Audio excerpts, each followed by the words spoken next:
الحمد لله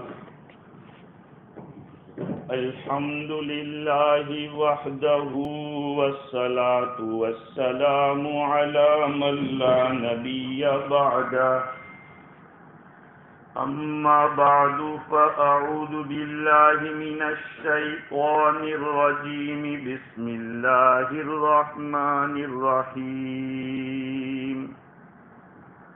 وعد الله الذين آمنوا منكم وعملوا الصالحات ليستخلفنهم في الأرض كما استخلف الذين من قبلهم وليمكنن لهم دينهم الذي ارتضى لهم وليبدلنهم من بعد خوفهم أمنا يعبدونني لا يشركون بي شيئا ومن كفر بعد ذلك فأولئك هم الفاسقون صدق الله العظيم. وعن علي رضي الله تعالى عنه قال قال رسول الله صلى الله عليه وسلم رحم الله أبا بكر زوجني ابنته وحملني إلى دار الهجرة وأعتق بلالا من ماله وما نفعني مال في الإسلام ما نفعني مال أبي بكر. رحم الله عمر يقول الحق وإن كان مرا لقد تركه الحق وما له من صديق. رحم الله عثمان تستحييه الملائكة وجهز جيش العسرة وزاد في مسجدنا حتى وسعنا.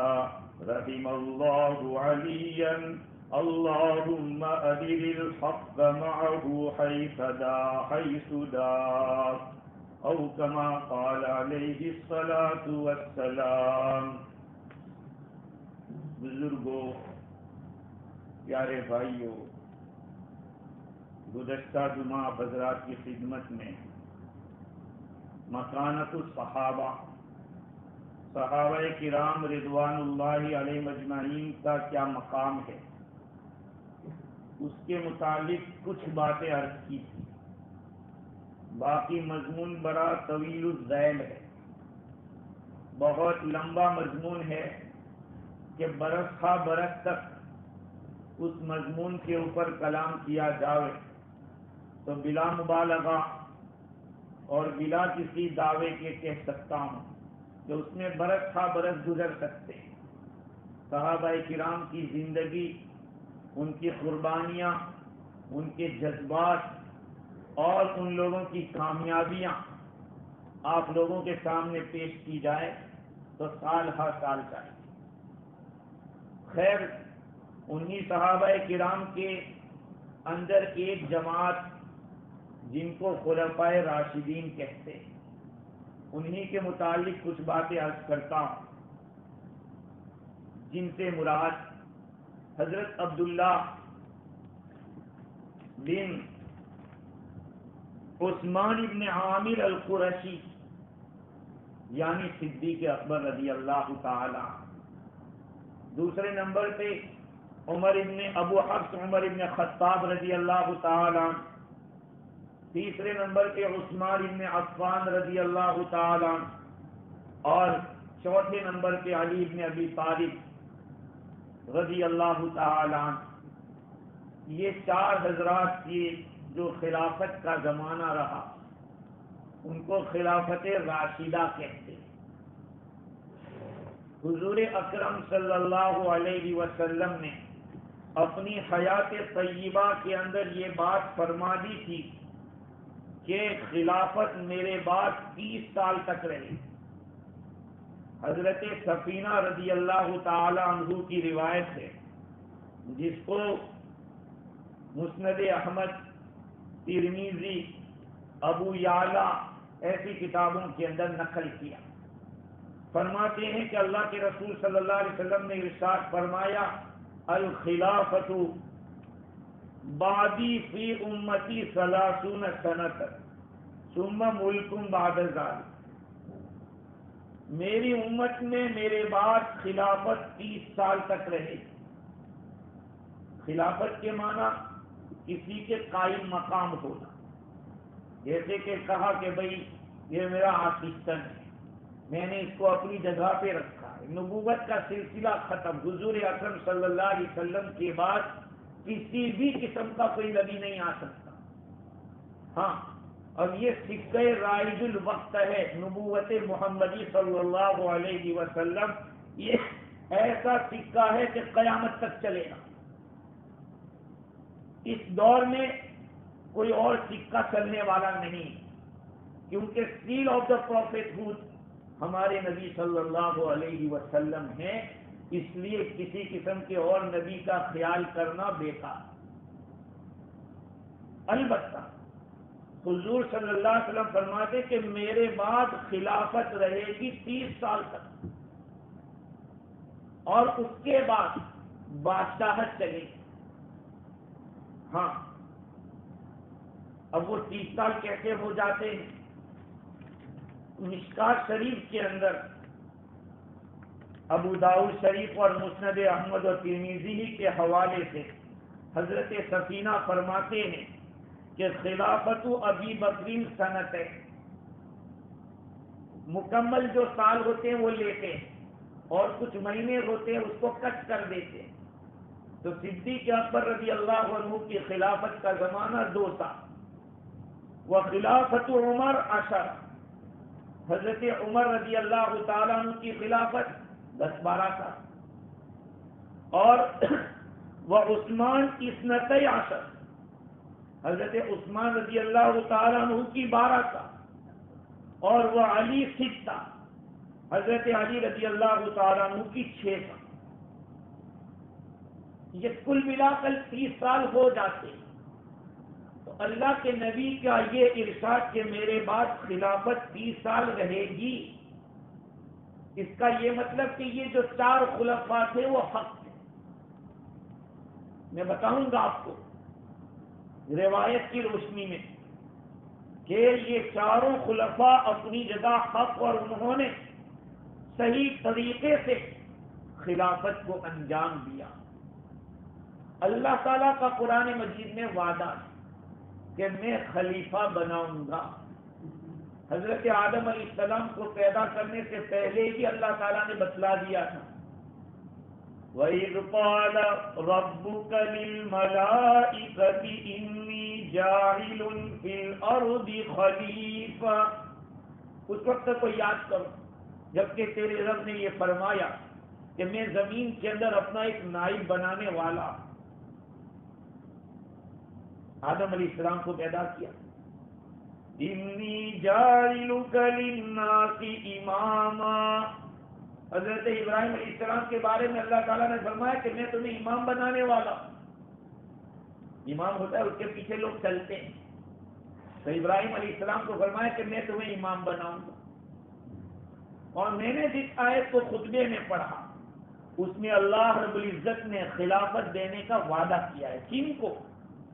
جن میں یہ کوالٹیز پائی جائے گی ان کو۔ وعد اللہ الذین آمنوا منکم وعملوا الصالحات، اللہ تعالیٰ نے وعدہ کیا ہے ان لوگوں کو جو تم میں سے ایمان لائیں اور اچھے اعمال کریں، لَيَسْتَخْلِفَنَّهُمْ فِي الْأَرْضِ كَمَا اسْتَخْلَفَ الَّذِينَ مِنْ قَبْلِهِمْ، کہ وہ ان کو ضرور نائب بنائے گا، خلیفہ بنائے گا، جیسے کہ اس نے خلیفہ بنایا ان لوگوں کو جو تم سے پہلے تھے، جو تم سے پہلے گزرے، انبیاء کرام علیہ السلام، اور جنہوں نے ایمان قبول کیا اور اعمال صالحہ کیا۔ اللہ تعالیٰ کا وعدہ ہے کہ میں ان کو خلیفہ بناؤں۔ یہ پہلا کام ہوگا، ایمان اور عمل صالح کے اوپر یہ وعدہ ہے۔ سب سے پہلا اللہ تعالیٰ خلافت عطا فرمائے۔ دیکھو اللہ تعالیٰ دے گا، ہم بنیں گے نہیں۔ دیکھو بنا نہیں جاتا. میں لندن گیا تقریباً 96 کے بعد سے لے کر 2002 تک. ان سالوں میں 4 مرتبہ گیا تو ایک دفعہ رات کو عشاء کے بعد بیان ہوا میرا ایک مسجد کے اندر 17 میں. تو ایک صاحب ملنے کے لیے آئے تو مجھ سے بات چیت کرنے لگے. میں نے پوچھا کہ آپ کون ہیں؟ تو کہنے لگے میں خلافہ گروپ کا آدمی. ان کا خلافت کیسی خلافت تھا؟ قرآن میں ہے کہ اللہ تعالیٰ خلیفہ بنائے گا. میں نے کہا وہ تو وہ بنائے گا, تم تو خود کہہ رہے گا ہم بن رہے. اللہ تعالیٰ بناتا ہے, آدمی خود نہیں بنتا. قرآن کا یہ اللہ تعالیٰ نے صاف الفاظ میں فرمایا, وعدہ کیا ہے اللہ تعالیٰ نے ان لوگوں کو جو ایمان لائے اور اچھے اعمال کیے کہ وہ ان کو نائب بنائے گا, خلیفہ ضرور بھی ضرور بنائے گا, زمین کے اندر خلافت دے گا. وَلَيُمَكِّنَنَّ لَهُمْ دِينَهُمُ الَّذِي ارْتَضَىٰ لَهُمْ. اللہ تعالیٰ نے جس دین کو پسند کر لیا اس دین کو قوت بخشے گا. وَلَيُبَدِّلَنَّهُمْ مِنْ بَعْدِ خَوْفِهِمْ أَمْنًا. اور تمہارا جو خوف ہے, ڈر ہے, اللہ تعالیٰ اس کو امن سے بدل دے گا. آج کے زمانے کے سارے جھگڑے, سارے پرابلمز کا حل اسی میں ایمان اور عمل صالح, ایمان اور عمل صالح.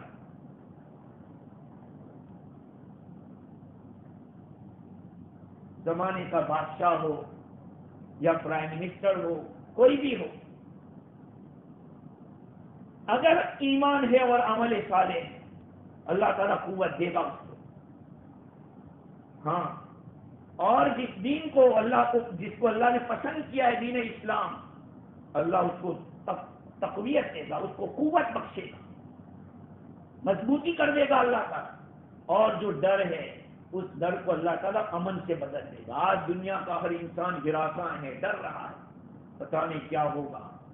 بیماری چل رہی ہے, دیکھو کیا ہوتا ہے, پتہ نہیں مہنگائی کیا ہوگی, سر پہ چڑھی ہوئی ہے, پیٹرول کے دام اتنے زیادہ ہے, کیا کریں. ہر آدمی پریشان, مزدور سے مزدور اور بڑا سے بڑا بزنس مین بھی سوچ رہا ہے کیا ہوگا. حالانکہ سال ہر سال تک کھاتا رہے پھر بھی اس کو کچھ جنبش آنے والی نہیں ہے, پھر بھی ڈر رہا ہے. میرے بھائیوں, صحابہ کرام رضوان اللہ علیہ مجمعین, ان کے زمانے میں حضور کے اس دنیا سے تشریف لے جانے کے بعد خلافت راشدہ, خلفائے راشدین نے اس طرح سے کام کیا ایمان تھا ان کا اور کیا ان کے اعمال تھے کہ اللہ تعالیٰ نے دنیا کے بہت بڑے حصے کے اوپر اسلام کو قائم کر دیا. ہاں, یہ وعدہ پورا ہوا ہے اور قیامت تک کا وعدہ ہے کہ جو بھی یہ ایمان لائے گا اور اچھے اعمال کرے گا اللہ تعالیٰ اس کو اس طرح سے 3 جو بشارتیں دی ہے وہ عطا کر دے گا. اور دیکھیے یہ چاروں کے نام کیا ہے. پہلے صدیق اکبر رضی اللہ تعالیٰ عنہ, صدیق ان کا نام نہیں ہے, ہاں ان کا نام عبداللہ ہے, عبداللہ ابن عثمان. صدیق اور عتیق تو ان کا لقب ہے, اور ابو بکر جو ہم کہتے ہیں وہ تو بکر کے معنی جلدی, فاسٹ. یہ بہت فاسٹ تھے حضور کی بات ماننے میں, حضور کی بات کو زندگی میں لانے میں, اسی لیے ان کو ابو بکر کہا, یعنی جلدی کا باوا. نہیں دیکھا معراج کے موقع پہ سارے کفار کہہ رہے تھے کہ ایسا ہو سکتا ہے کہ رات کے وقت جائے اور یروشلم سے آ کے کہا اس سے بھی آگے میں مانتا ہوں, وہ تو آسمان کی خبریں لانے کی باتیں کرتے, اس کو میں مانتا ہوں تو اس کو کیوں نہیں مانوں گا. تو ان کو ابو بکر کہا گیا. اور عتیق اور صدیق ان کا لقب ہے, باقی نام ان کا عبداللہ ہے جس میں پہلے عین ہے. دوسرے نمبر پہ عمر ابن خطاب رضی اللہ تعالیٰ عنہ, اس میں بھی عین ہے. تیسرے نمبر پہ عثمان ابن عفان رضی اللہ تعالیٰ عنہ, اس میں بھی عین ہے. اور چوتھے نمبر پہ علی مرتضی ابن ابی طالب ہے, اس میں بھی عین ہے. عین میں اشارہ ہے علو مرتبت, اونچا درجہ, عالی مقام جس کو کہتے ہیں. تو اللہ تعالیٰ نے ان حضرات کو خلفائے راشدین کو چنا. ہاں اس میں 2 حضور کے خسر ہوتے ہیں، 2 حضور کے داماد ہوتے ہیں. میں نے جس روایت کو خطبے کے اندر پڑھا تھا، اس روایت کے اندر حضرت علی رضی اللہ تعالی عنہ نقل فرماتے، مرفوع روایت ہے، نسائی شریف کی روایت اور صحیح روایت ہے. الجامع الصغیر کے اندر اس کو صحیح ہونے کا فیصلہ کیا ہے. حضور نے فرمایا رحم اللہ ابا بکر، اللہ تعالی رحم کرے ابو بکر کے اوپر. زوجنی ابنتہ، مجھ سے شادی کرائی اپنی بیٹی کی. ہاں خسر کا ایک احسان سمجھا جاتا ہے کہ اپنی بیٹی دی. حضور فرما رہے کہ اللہ رحم کرے ابو بکر پر کہ اس نے مجھے میری شادی کرائی اپنی بیٹی کے ساتھ. اور وحملنی الی دار الہجرہ، دار الہجرہ تک مجھے لے گئے. ہاں سال پورا ہوتا ہے ہجرت کے واقعے سے. ہجرت ہی سے اس دین کو اللہ نے قوت بخشی ہے. ہمارے جماعت کے ساتھی کہتے ہیں ہجرت اور نصرت جب 2 ساتھ میں جمع ہو جاتے تو کام وجود میں آتا ہے. اللہ تعالیٰ نے ہجرت کے بعد ہی اسلام کو قوت بخشی. اور صدیق اکبر رضی اللہ تعالیٰ عنہ حضور کو اٹھا کے لے جائے غار طور کے اوپر. بڑا لمبا واقعہ ہے ہجرت کا واقعہ. حضور فرماتے دیکھو عجیب بات ہے، معراج کے واقعے میں جبریل امین حضور کے دروازے پہ جاتے. کیا ہوا؟ معراج کی جو رات تھی اس میں جبریل امین حضور کے دروازے پہ جاتے کہ چلو. لیکن ہجرت کے موقع پہ حضور پہنچتے ہیں صدیق اکبر کے یہاں، اور سواری کا انتظام معراج میں حضرت جبریل خود کر کے لاتے. یہاں پر حضرت ابو بکر صدیق رضی اللہ تعالیٰ عنہ اونٹنیوں کا انتظام کر کے رکھتے ہیں حضور کے حکم کے مطابق.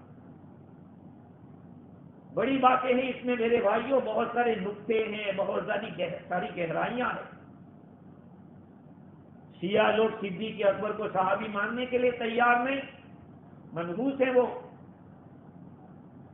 قرآن میں جن کے بارے میں صحابی ہونے کا اعلان آیا ہو، إِلَّا تَنْصُرُوهُ فَقَدْ نَصَرَهُ اللَّهُ إِذْ أَخْرَجَهُ الَّذِينَ كَفَرُوا ثَانِيَ اثْنَيْنِ إِذْ هُمَا فِي الْغَارِ إِذْ يَقُولُ لِصَاحِبِهِ لَا تَحْزَنْ إِنَّ اللَّهَ مَعَنَا.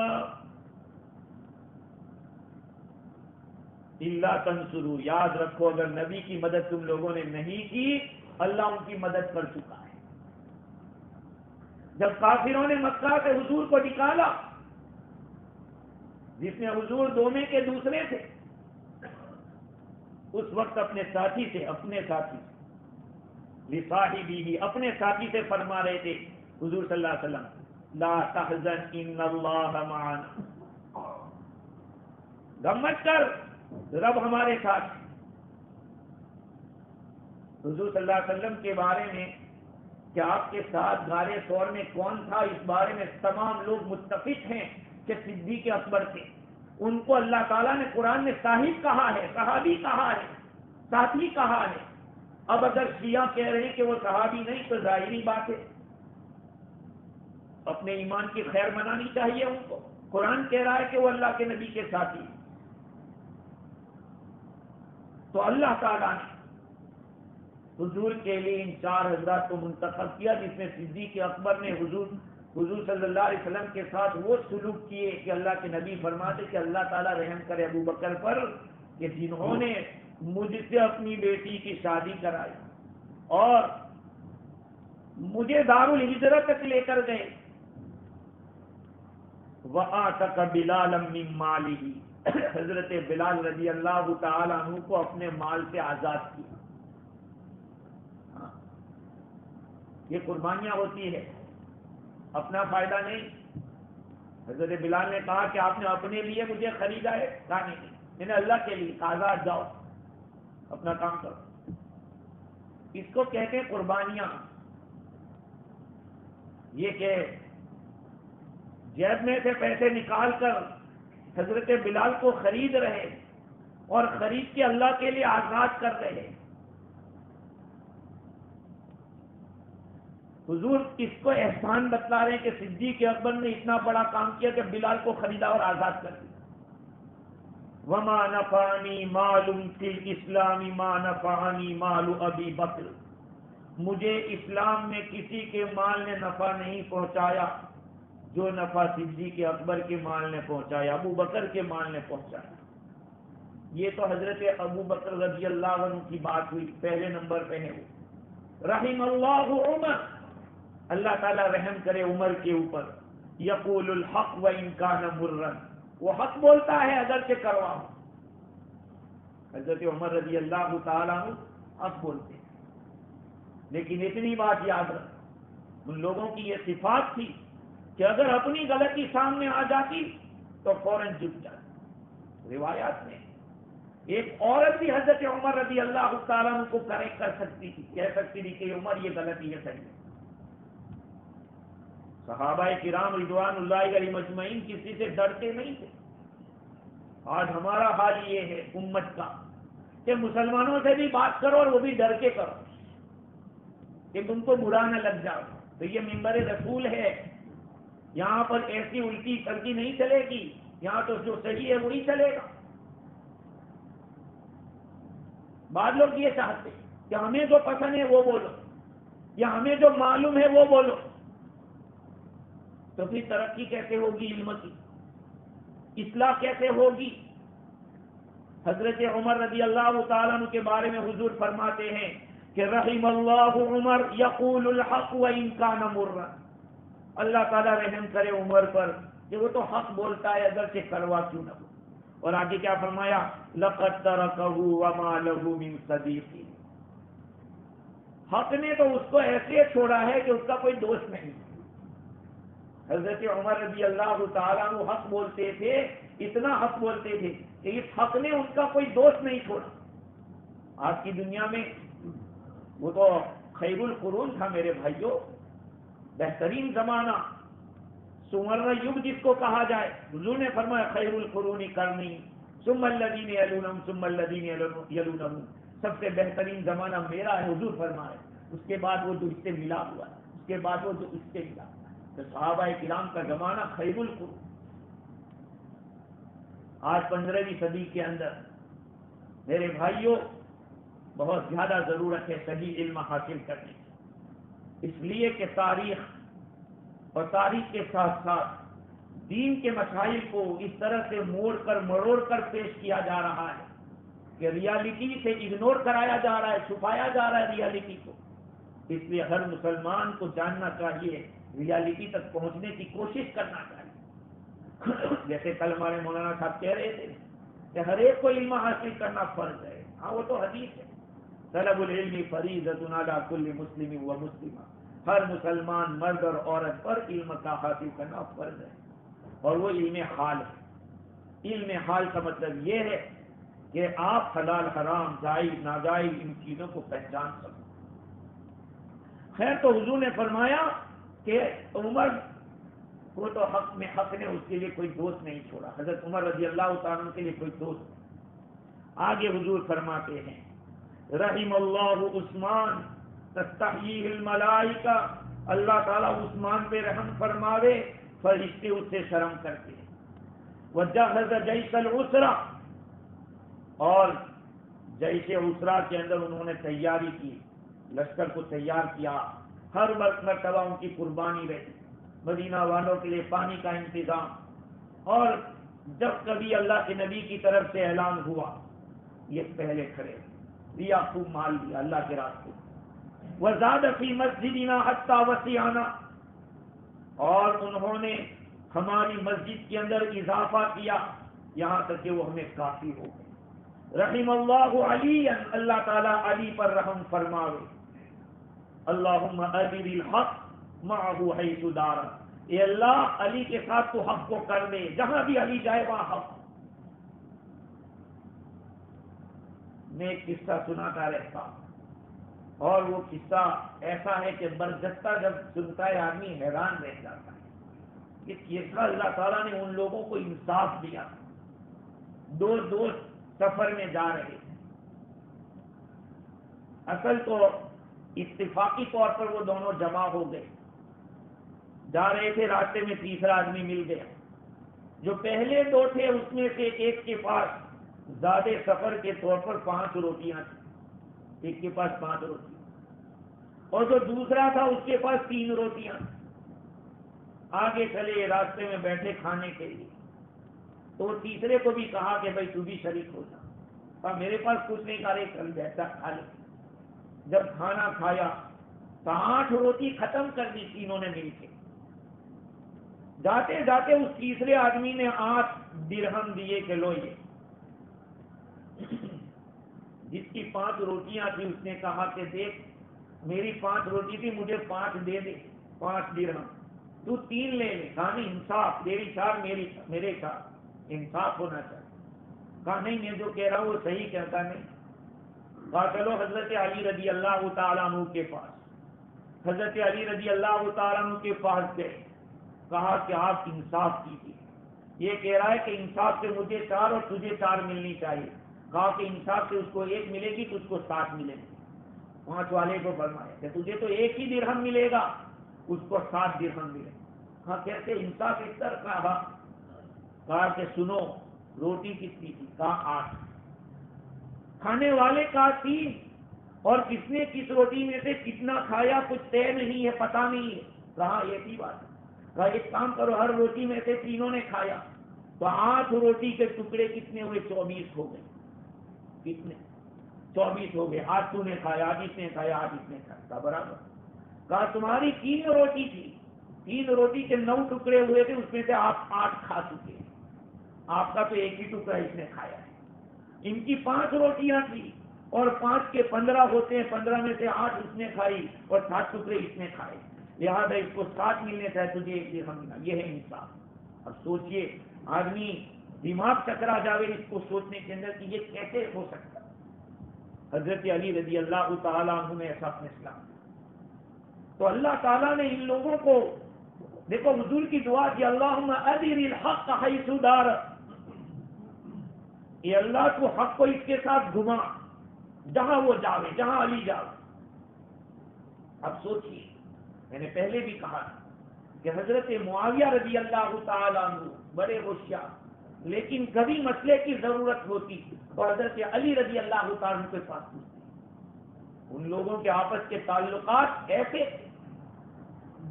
ہاں، اگر دشمن یہ لالچ کرتا کہ میں آپ کا ساتھ دے کر ان کو ختم کرتا ہوں تو یہ دشمن پر وار کرتے. کسی نے خط لکھا کہ ہمیں پتا چلا ہے کہ آپ کی قوم نے آپ کے ساتھ تعلق کس طرح سے کیا ہے، تو ہم کہیں تو آپ کے ساتھ دے کر آپ کے جو مقابل ہیں ان کو ختم کریں. کہا کہ کبھی بھی ایسی بات مت کرنا، اگر تو آیا تو پہلا میں ہوں گا، ان کی طرف سے لڑنے والا میں رہوں گا. آج ہمارے دل ٹوٹے ہوئے، ایک دوسرے سے بکھرے ہوئے، کسی کے لیے کسی کے دل میں رسپیکٹ نہیں ہے، کوئی دوسرے کو بڑا سمجھنے کے لیے تیار نہیں ہے. ہاں، ہم چمن بھی گرے نہیں، ہم چمن بھی گرے نہیں، میری طرف کوئی دوسرا نہیں، میں ہی سب کچھ. یہ خلفائے راشدین ہے. اللہ رب العزت نے ان لوگوں کے زمانے کے اندر ایسی فتوحات عطا فرمائی. حضور اکرم صلی اللہ علیہ وسلم نے ہر ایک کے لیے، ہر صحابی کے لیے، یعنی ان میں سے تو خصوصی طور پر، اور جس صحابی کے اندر کمالات تھے اس کو واضح پر، اور امت کے اندر یہ بات بتلا دی کہ میرے صحابہ کو تم کیا سمجھتے ہو. ہاں، صحابہ صحابہ ہیں. چنانچہ حضرت علی رضی اللہ تعالیٰ عنہ، اسی طرح سے ابو جحیفہ رضی اللہ عنہ، حضرت جابر اور حضرت ابو سعید رضی اللہ عنہ، یہ سارے روایت کرتے ہیں. حضور اکرم صلی اللہ علیہ وسلم نے ارشاد فرمایا، ابو بکر و عمر سیدہ کہول اہل الجنہ من الاولین والآخرین الا النبیین والمرسلین. کہا کہ ابو بکر و عمر نبی اور رسولوں کے سوا جتنے بھی لوگ ہوں گے ان لوگوں میں بوڑھے لوگوں کے سردار رہیں گے جنت کے اندر. ابو بکر و عمر، جنت کے جتنے بھی، اب آپ کہیں گے کہ جنت میں تو سب جوان ہو کے جائیں گے، حدیث میں تو یہی ہے کہ 33 کی عمر کے، لیکن اتنا بھی تو ہوگا کہ جن لوگوں کو زندگی دنیا میں گزری ہوگی اس کے لیے تو کوئی بات ہوگی. بھائی سیدہ شباب اہل جنت بھی فرمایا کہ نوجوانوں کے سردار ہوں گے، تو دنیا میں جو جوان رہ کر گئے تھے، جوانی میں چلے گئے، ان جوانوں کے سردار، جو بوڑھے ہو کر گئے ان بوڑھوں کے سردار رہیں گے. تو حضور اکرم صلی اللہ علیہ وسلم نے فرمایا کہ ابو بکر و عمر نبی اور رسولوں کے سوا جنت میں جتنے بوڑھے لوگ گئے ہوں گے، چاہے بڑھاپے میں نہ گئے ہو، جوان ہو کے گئے ہو، ان کے سردار رہیں گے. اور ابن عباس رضی اللہ تعالیٰ عنہ فرماتے ہیں حضور اکرم صلی اللہ علیہ وسلم نے ارشاد فرمایا ابو بکر و عمر منی بمنزلۃ السمع والبصر، ابو بکر و عمر تو میرے لیے ایسے ہیں جیسے کہ ایک آدمی کے سر کے اندر آنکھ اور کان ہوتے ہیں. ابو بکر اور عمر میری زندگی میں ایسے ہیں جیسے کہ کان اور آنکھ. اب بتا دیجئے، آنکھ سے آدمی دیکھ کر چلتا ہے، کان سے آدمی سن کر سمجھتا ہے. یہ دونوں صحابی کتنے اونچے مقام تھے. کیا ہوا؟ شیعوں نے ان دونوں ہی کو مانا نہیں، صحابی نہیں مانا. دوسری بات یہ ہے کہ یہ ترتیب ہے چاروں خلفاء کی، صدیق اکبر رضی اللہ تعالیٰ عنہ، حضرت عمر رضی اللہ تعالیٰ عنہ، حضرت عثمان رضی اللہ عنہ، حضرت علی رضی اللہ تعالیٰ. شیعوں کا یہ ماننا ہے کہ نہیں، سیدھے حضرت علی تھے لائق، خلافت ان کو ملنی چاہیے. حالانکہ یاد رکھو حضرت ابو بکر صدیق رضی اللہ تعالیٰ عنہ کے بارے میں حضرت علی رضی اللہ تعالیٰ عنہ سے کہا گیا کہ آپ کا کیا کہنا ہے ابو بکر رضی اللہ عنہ کے بارے میں. آپ نے جو جواب دیا میرے بھائیوں وہ ہم لوگوں کو سمجھنے کی ضرورت ہے. اگر میرے سامنے ان کی تعریف کرے، ارے میں جانتا ہوں، یعنی مطلب کہ گراؤ. آج ہمارا یہ ماحول ہے. حضرت علی رضی اللہ عنہ حضور کے چچیرے بھائی، ہجرت کے موقع پہ حضور کے بستر پہ سونے والے، اور سب کے لیے حضور نے صحابہ نے آپس میں بردرہوڈ قائم کیا تھا. بردرہوڈ. حضرت علی اکیلے آئے روتے ہوئے، کہا علی کیا ہے؟ کہا آپ نے سب کی بھائی چارگی کی، میری کہا علی تو میرے ساتھ ہے، میں تیرا بھائی. ہاں، اتنا بڑا آدمی. کسی نے کہا کہ آپ صدیق اکبر کی خلافت کے بارے میں، تو کہا کہ سنو یہ تو دنیا کی بات ہے. حضور صلی اللہ علیہ وسلم نے ہمارا دین ان کے حوالے کر دیا کہ حضور نے اپنی زندگی میں کئی نمازوں میں امام صدیق اکبر کو بنایا. اللہ کے نبی بیمار تھے، نماز کے لیے تشریف نہیں لا سکتے تھے، تو آپ نے فرمایا کہ مروا ابا بکر ان یصلی بالناس کما قال صلی اللہ علیہ وسلم، ابو بکر کو حکم دو کہ لوگوں کو نماز پڑھائیں. ہاں، تو ہماری نماز جو ہمارا دین ہے اللہ کے نبی نے صدیق اکبر کے حوالے کیا. اور حج کے موقع کے اوپر حج کا امیر کس کو بنایا؟ صدیق اکبر رضی اللہ تعالیٰ عنہ کو بنایا تھا. تو ہمارا دین جب اللہ کے نبی نے صدیق اکبر کے حوالے کیا تو دنیا کیا تھی؟ ادھر صدیق اکبر رضی اللہ تعالیٰ عنہ کی وفات ہوتی ہے. وفات کے بعد حضرت علی رضی اللہ تعالیٰ عنہ کو اس کا پتہ چلتا ہے. یہ جاتے ہیں، صدیق اکبر رضی اللہ تعالیٰ عنہ کی کا جسم مبارک وہاں پر ہے، اور کیا فرماتے ہیں کہ رحمک اللہ ابا بکر، یا ابا بکر، یہ ابو بکر اللہ تجھ پہ رحم کرے، کنت اول القوم اسلاما، سب سے پہلا مسلمان ہونے والا تو ہی تھا. بچوں میں حضرت علی کہے جاتے ہیں، لیکن ایک بات یاد رکھو، رشتہ دار مان لے رشتہ داری کی وجہ سے، یا کوئی بیوی مان لے وہ بیوی ہونے کی وجہ سے، یا یہ کہ حضرت علی مان لے حضور کی پرورش میں ہونے کی وجہ سے، لیکن صدیق اکبر کا ماننا جو ایک بہت بڑا تاجر بھی ہو، پبلک میں جس کی بہت بڑی عزت ہو، اور اپنے دوست کو اپنا بڑا مان لے میرے بھائیوں، یہی بہت بڑی بات ہے. آج ہم لوگ اپنے باپ کو بڑا ماننے کے لیے تیار ہیں، ہم اپنے بڑے بھائی کو ماننے کے لیے تیار نہیں ہیں. یہاں صدیق اکبر رضی اللہ عنہ کی وفات پر علی مرتضی رضی اللہ تعالیٰ عنہ کیا فرماتے کہ کنت اول القوم اسلاما واخلصهم ایمانا، سب سے خالص ایمان والے آپ تھے۔ یاد رکھو، میں نے تفسیر روح البیان میں یہ بات دیکھی کہ صدیق اکبر کو یہ جو مقام ملا ہے بہت زیادہ نمازوں کی وجہ سے نہیں، بہت زیادہ روزوں کی وجہ سے نہیں، بلکہ اللہ رب العزت نے ان کے قلب میں وہ نور ڈالا تھا، وہ نور، اس نور کی وجہ سے۔ اللہ تعالیٰ، میرے بھائیوں یاد رکھو، عبادات اپنی جگہ پر ہے، معاملات صحیح کرنا ضروری ہے، لیکن اللہ سے مانگے نور ہدایت، وہ دل میں۔ دیکھو کتابیں آدمی کے پاس کتنی بھی ہو جائے کہ کیا علم آ جائے گا؟ علم تو سینے میں اللہ تعالیٰ ڈالتا ہے کہ مسئلہ جب آتا ہے تو دل بولتا ہے کہ ہاں یہ صحیح ہے، یہ غلط ہے۔ جیسے کہ لقمان علیہ السلام کی یہاں حکمت تھی، اگر کوئی بیمار جاتا تو دوا بولتی تھی کہ نہیں اس کا علاج، نہیں اس کا علاج۔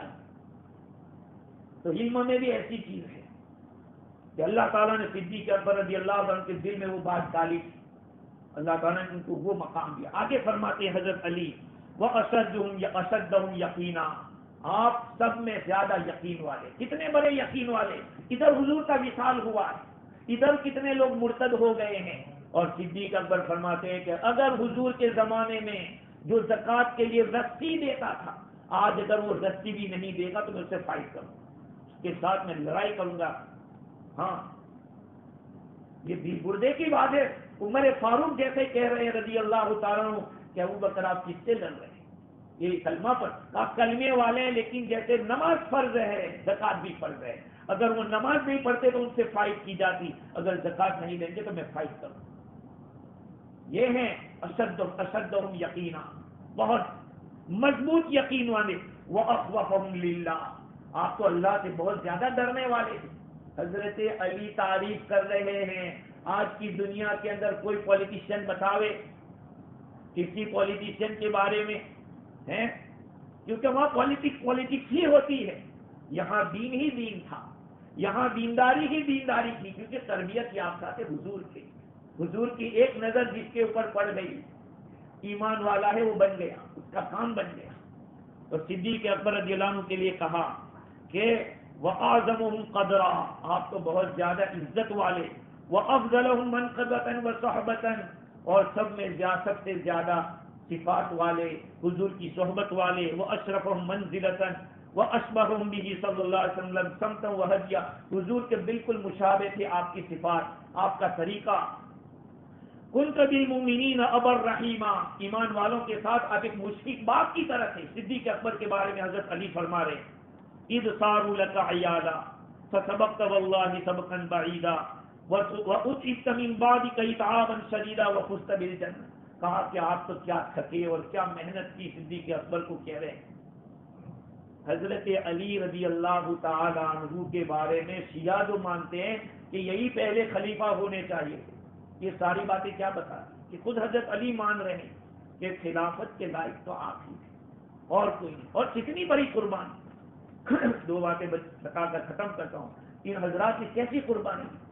حضرت ابو بکر صدیق رضی اللہ عنہ کے بیٹے عبد الرحمن ابن ابو بکر ابھی اسلام میں داخل نہیں ہوئے تھے، اور بدر کی لڑائی تھی۔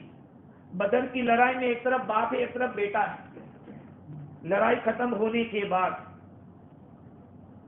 جب وہ اسلام میں داخل ہو گیا، بیٹا عبد الرحمن بن ابی بکر اسلام میں داخل ہو گیا، تو ایک مرتبہ اپنے ابا کے ساتھ بیٹھے ہوئے تھے، اپنے ابا سے کہا کہ ابا، بدر کے دن میں نے آپ کو دیکھا تھا، آپ میری لائن پہ تھے، میں آپ کو گرا سکتا تھا، لیکن میں آپ سے ہٹ گیا اور آپ کو قتل نہیں کیا، کہ آپ باپ تھے، یعنی میرے باپ ہونے کی وجہ سے وہ سب یہ آ گئی ادھر، جو ایک محبت تھی وہ مجھ پہ غالب آ گئی۔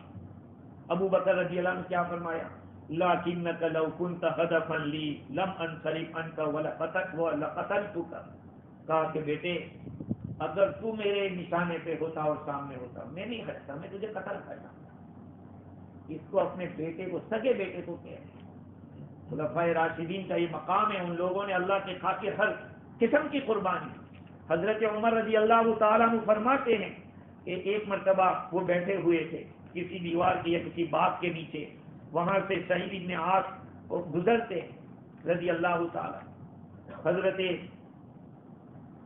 دیکھا کہ وہ ادھر سے چلے گئے سعید بن عاص رضی اللہ، تو کہا کہ میں نے تیرے باپ کو قتل کیا، اس لیے ارے بھائی میں تجھ سے معذرت کروں، تو میں نے تیرے باپ کو قتل کیا، یاد رکھ میں نے اپنے سگے ماموں کو قتل کیا ہے، آج ابن ہشام بن مغیرہ کو، اس کو میرے سگے ماموں کو میں نے اللہ کے خاطر قتل کیا ہے، تیرے باپ تو ایسے ہی پڑا ہوا تھا اور جیسے بیل اپنا سینگ سے کچھ نہ کچھ کھوجتا ہو اس طرح کھوج رہا تھا۔ یہ قصہ تو صحابہ کرام کی جو قربانیاں تھی، انہوں نے باپ کو باپ نہیں دیکھا، بیٹے کو بیٹے نہیں دیکھا، ماموں کو ماموں نہیں دیکھا، جب موقع آیا حق کو انہوں نے بلند کیا۔ اس لیے کہتے ہیں خلفائے راشدین کا بڑا اونچا مقام ہے خلافت راشدہ۔ آج ہم لوگوں نے میرے بھائیوں ہماری ہسٹری کو بھلا دیا، کسی مسلمان کے گھر کوئی تاریخ اسلام نہیں ہوگی کہ تاریخ اسلام کو پڑھیں کہ ان صحابہ کرام نے کیسی قربانیاں دی۔ اس لیے یاد رکھو، علم صحیح جگہ سے لو اور اس کی تہ تک پہنچو۔ امت نے ریسرچ کرنا چھوڑ دیا، اس لیے نہ صحیح حدیث کا پتہ ہے نہ کمزور حدیث کا، کوئی کسی قسم کا مطلب یہ ہے بس گاڑی چل رہی ہے، ہم مسلمان گاڑی چل رہی ہے، نہ احادیث سے کوئی لینا دینا، نہ تفسیر سے لینا دینا، نہ سیرت مصطفیٰ سے کوئی تعلق، نہ حیات صحابہ سے کوئی تعلق۔ اس لیے میرے بھائیو کوشش کرو، اپنے اوقات کو غنیمت سمجھو، زندگی کو اللہ نے دی ہے اس کی قدر کرو۔ اللہ تعالیٰ مجھے بھی اور آپ کو بھی ان صحابہ کرام کی عظمت کو سمجھنے کی توفیق عطا فرماوے اور امت کی طرف سے ان صحابہ کرام کو اللہ تعالیٰ بہترین بدلہ عطا فرماوے۔ وآخر دعوانا الحمد للہ رب العالمین۔